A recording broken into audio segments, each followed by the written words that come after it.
I'm Maki Schramm, the Artistic Director and Conductor of the Community Chorus of Detroit. We are talking about a performance of all Detroit composers.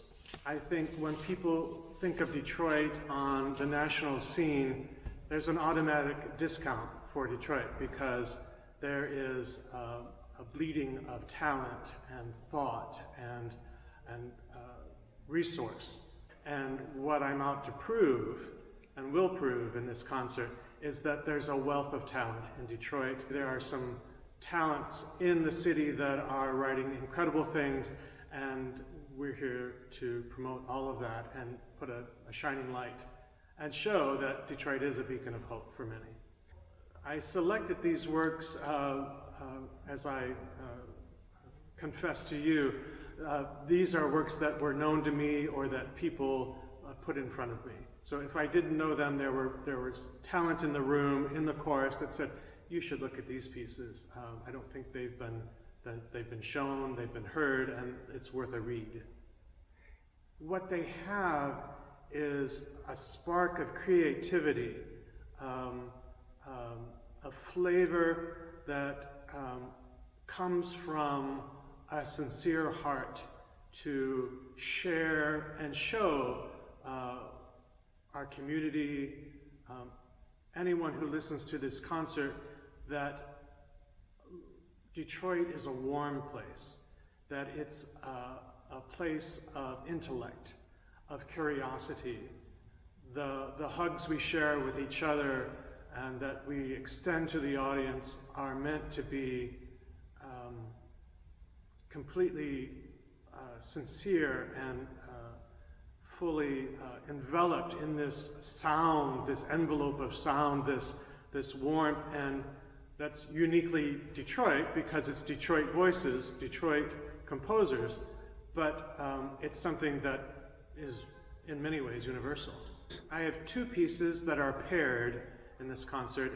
One is a Magnificat, the Song of Mary, my soul delights in the Lord, and then followed by a Nunc Dimittis, the Song of Simeon.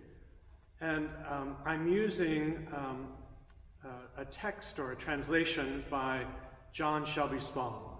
John Shelby Spong was a bishop in the Episcopal Church and a leader in thought. He was, in many ways, a radical. He challenged some conventions of the church by ordaining women or ordaining gay people, and challenged theology for people to open up their hearts and not be a puppet in the church, but actually to use their mind and make peace with this historical document, this biblical verse, but also to make it applicable to their life. I love that thought. I love the feeling that Detroit is a hub of talent and burgeoning writing and composition, that we can be a part of that. So that's part of the goal of the concert.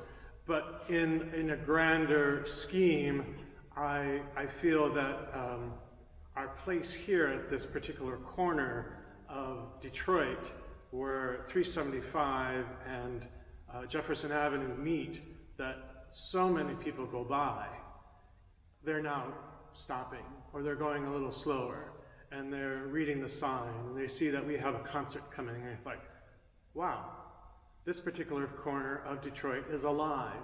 I've been thinking about that because I stole it. This church, and many churches in Detroit, often had a moniker. This church's was a beacon of hope. So I thought my mission was twofold, that I might be able to build a greater audience from the members of this parish because they recognize those words. But I also didn't want to lose what the chorus brings to that. There's a different facet for a chorus to think of itself as a beacon of hope, because the chorus is a nonprofit, we're raising money to pay our expenses, all of these things, and yet we we have so much to give. And that's what the chorus needs to feel. For as many times as I need to pool these resources to make these concerts happen, they need to remember that their message is that beacon of hope that goes out for everybody who hears it. I think the Community Chorus of Detroit will feel warmth, will feel welcome, because I'm on staff here at the church. I think it's just organic, that the growth that happens, the support that they feel from this particular parish, from the other Episcopal churches in Detroit. There's quite a network. I think there is marketing and community already built in. There's a strength, and there are things that I can do here that I couldn't do in the other parish, only because I have all these connections here. So it's a chance to grow, but it's also a chance to make the roots go a little bit deeper. I want to express my thanks to the composers who are sharing their works on this program. I think it takes a tremendous amount of courage to take something that is so personal and put it out there for a concert. I think that takes a lot of courage. And so we're championing these people and their message. And so I want to thank them. I want to thank the people who are coming, who are curious about these unheard voices, these composers who want to learn more about what's it all about and what is Detroit doing and how does it fit into maybe a larger national stage.